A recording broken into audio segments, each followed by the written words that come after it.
जय श्री राम, जय बागेश्वर धाम। संत मिलन को चालिए तज माया अभिमान, ज्यों ज्यों पग आगे धरे कोटन यज्ञ समान।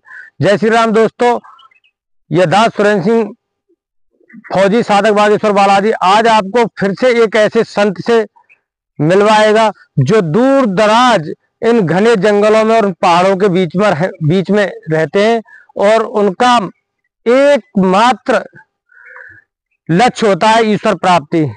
तो चलो हम आपको ऐसे संत से मिलवाते हैं। दोस्तों, ये संत महाराज इन पहाड़ और कंदराओं के बीच उनका ये आश्रम बना हुआ है और आपको हम उन संत महाराज के दर्शन भी कराते हैं। ये उनका आश्रम है दोस्तों, और ये आश्रम बिल्कुल पहाड़ियों के बीच में और आबादी से काफी दूर स्थित है और ये बहुत ही सुंदर प्यारा आश्रम है। और यहाँ पर ये माँ भगवती के उपासक हैं संत महाराज। और दोस्तों, अभी हम आपको संत महाराज से आपकी मुलाकात कराते हैं। महाराज जी, जय श्री राम।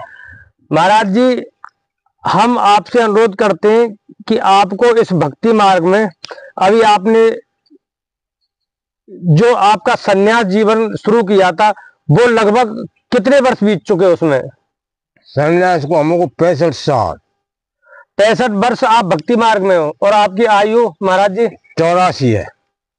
84 वर्ष। तो महाराज जी 84 वर्ष देखने में लगती नहीं है आपकी फिटनेस नहीं लगती है। मेरे माँ बाप की खवाई चल रही है और भक्ति थी मेरी, प्रभु आशीर्वाद है। तो महाराज जी, आपने 65 वर्षों में आपने जो तपस्या की है, जो साधना की है, क्या उसका कभी आपको दिव्य अनुभव प्राप्त हुआ है? क्योंकि नहीं होगा, ये अवश्य होता है। जब उसकी लौनता होती है, में लग जाता है, उसको सब द्रव्य प्राप्त होती है। तो महाराज जी, ऐसा कोई आप हमारे साथ दिव्य अनुभव साझा करो जो आपने अनुभव प्राप्त किया हो। महाराज जी अवश्य होगा, करने वाली भवानी है। तो ऐसा क्या अनुभव प्राप्त हुआ आपको जीवन में कि आपको कि इस भक्ति मार्ग में आप आ गए? माँ का जो आशीर्वाद हो उसको फिर नहीं कर सकता है। वो जो भक्ति में होता है लीन, आत्मा के अभाव से होता है, उसको शब्द प्राप्त होते हैं।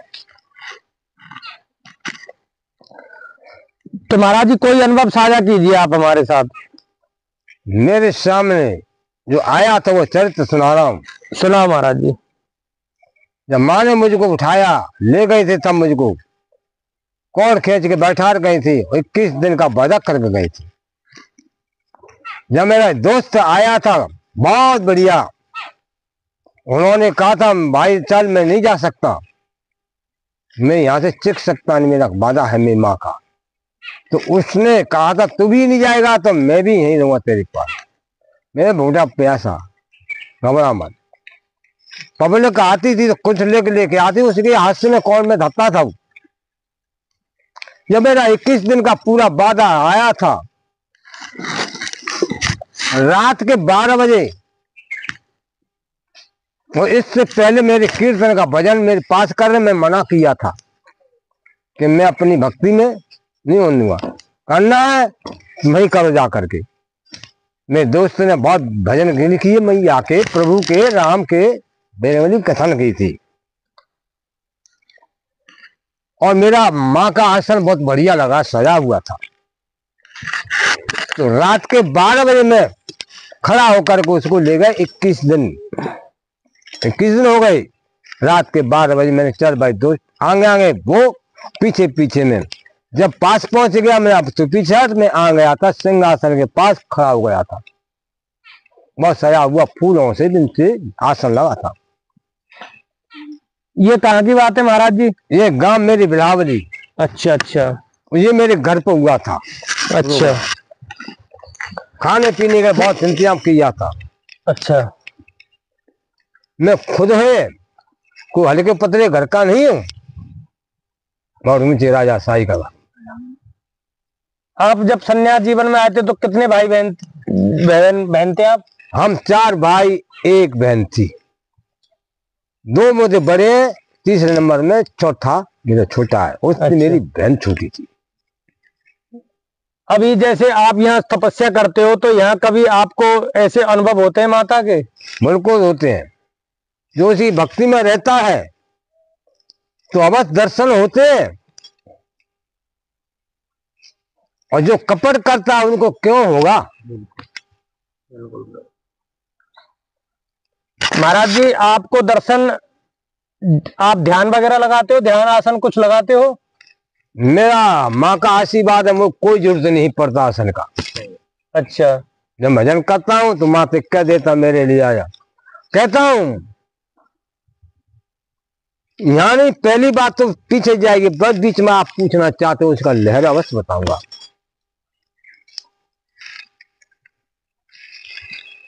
अरे मैयारी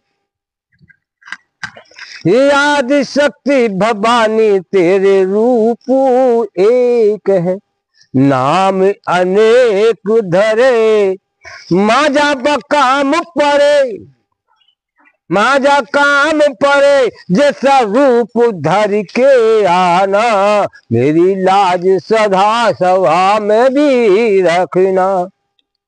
आज मैयारी खप्पर लेके, आज मैयारी आनारी खप्पर खड़ग लेके, मेरे साहो मैया बैठोरी कंधा पे, वो फूल के समान आ जाओ मैयारी। अरे हनुमत को बेचारो मैया, हनुमत को बेचारो, अरे देख मेरा रूप अनेक को दिखाइयो माय ओ री। अरे जल्दी जल्दी आना मैया, डोरी डोरी आना मैया, जल्दी जल्दी आना, अरे डोरी डोरी आना। माँ तेरे लिए मैंने लिख दिया, माँ तेरे लिए लिख दिया है, अरे मखत है माँ के प्यारों के प्यार करने वाली रिमा ओ रिमा ओ रिमा। हनुमति के हाथ मैंने भेजो, हनुमति के हाथ मैंने भेजो, अरे मैया लिख दो तेरो परिवार है, मैया तेरा परिवार है। आना तो हनुमत को अगारी, हनुमत को अगारी लेके आना, मैया खप्पड़ लेके, मैया खड़ग लेके आना, पीछे लेके चलना ओ बटुक कालव भैरव कोतवाल सरकार को। एक बगल शनिदेव दूसरा बगल है प्रेत राज है, आई मैया के भमन मुझको खिलाना नहीं, मुझको खिलाना तो महाराज जी नहीं। आप, ओम शांति माता। महाराज जी आप हमें ये बताओ कि आप इतनी दिन साधना और भक्ति से आप कुछ अपने अंदर कुछ ऐसी चमत्कारी, मतलब वो है आपके पास कोई प्रणाली? देखो जी, जो चमकदारी हो तो अपने अंदर होती है। अच्छा। क्योंकि चमत्कारी माँ का कोई पहचान पाता नहीं, प्रभु का कोई पहचान पाता ना, ढंग से वैसे कह दिए जाए कि मैंने ये देखा ये करा था। चमकदारी तो केवल उसी भक्त को दिखेगी जो उसकी लीनता है, भक्त को ही दिखेगी। अच्छा, सही बात है। तो महाराज जी कैसे आपको माता स्वप्न में भी अनुभव देती है? मुझको देती है, मेरा इतनी आजमत देती है।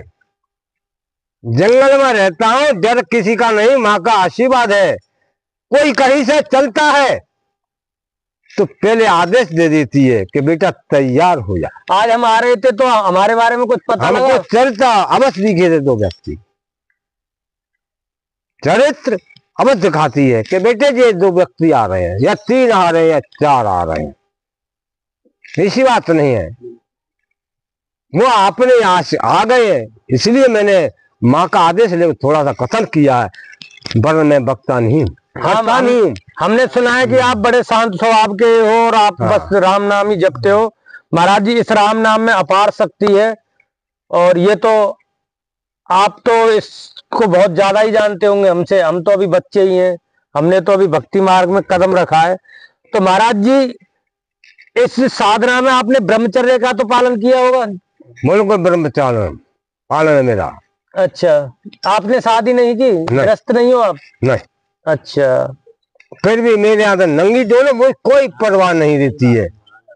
मैं तो उसी के ध्यान में 24 घंटा प्रभु को मैं रहता हूँ। सो रहा हूं तो जाग रहा हूं तो डोल रहा हूं तो उसी की भक्ति। ऐसे घने जंगल में और चारों तरफ पहाड़ों से घिरे हुए आश्रम में आप अकेले ही रहते हो? अकेला रहता हूँ। कोई नहीं हो तो किसी व्यक्ति को पूछ लो, अकेला ही रहता हूँ पहाड़ के अंदर। और आप कुछ ऐसे टोना टोटका ताबीज वगैरह झाड़ फूक भी करते हो क्या? सब कुछ करता हूँ। अच्छा, अपनी इच्छा अनुसार करता हूँ। जैसे कोई नहीं करना चाहूँ तो मना कर देता हूँ। कोई भक्त आ जाता है तो करते हो? मेरी इच्छा है, माँ का आदेश है, फिर आदेश होता तो कर देता हूँ, नहीं होता नहीं करता हूँ। भैया जा, ये नहीं मैं गद्दी डाल करके आसन डाल के मैं काम कर सकूं। मैं तो मचा बैठ जाऊं, खच्चा क्यों न हो। तो कभी महाराज जी आप कितनी आयु थी, आपकी उम्र थी जब आप भक्ति मार्ग में आ गए थे? भक्ति में मेरी उम्र उस समय 18 वर्ष का था। आप 18 वर्ष के थे जो गांव से निकला हूं भक्ति में। अच्छा, तो आप मतलब स्वेच्छा से निकले या कोई परिस्थिति आ गई थी कि आपको? कोई परिस्थिति नहीं। हम इस घर के खानदान, हमको क्यों परेशानी आती थी, बच्चे को कभी नहीं आया। आपके गुरु हमारे बाद में बनाए, पहले नहीं बनाए थे। हाँ हाँ, गुरु तो हम तो गांव से बाहर निकल गए हैं जब हमने बनाए थे। पहले हमारे आप लोगों के कहने से पटिया वाले बाबा, कोठारी बाबा बनाए थे। पटिया वाले बाबा वो तो बहुत पहुंचे हुए संत थे। हाँ, उन्होंने इसकी कहानी मुझसे पूछा था। उन्होंने लोग, तुम गांव के लोगों ने कहा इनको बना लो। उन्होंने कॉल किया था, पर कॉल के भीतर उन्होंने मुझे गुरु चेला नहीं बना पाया। कॉल के बाद मैंने कहा था, मैं फिर बोलो क्या वैसे क्या करोगे।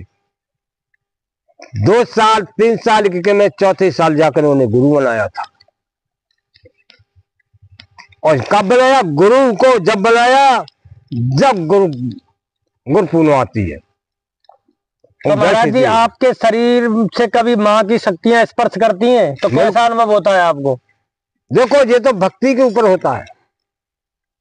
मैंने बता दिया, ये भक्ति के ऊपर होता है। अंदर प्रकट होने के लिए जो भक्ति पहले परीक्षा लेती है मैया, सब प्रभु परीक्षा लेती हैं। पहले हटाती है, हटिया तो हट जा। जब तुम उसके नींद में घुसते जाओगे तो माँ कभी प्रभु कभी किसी को फील नहीं करती, सब तो अंदर प्रगति करती है। ठीक है ना?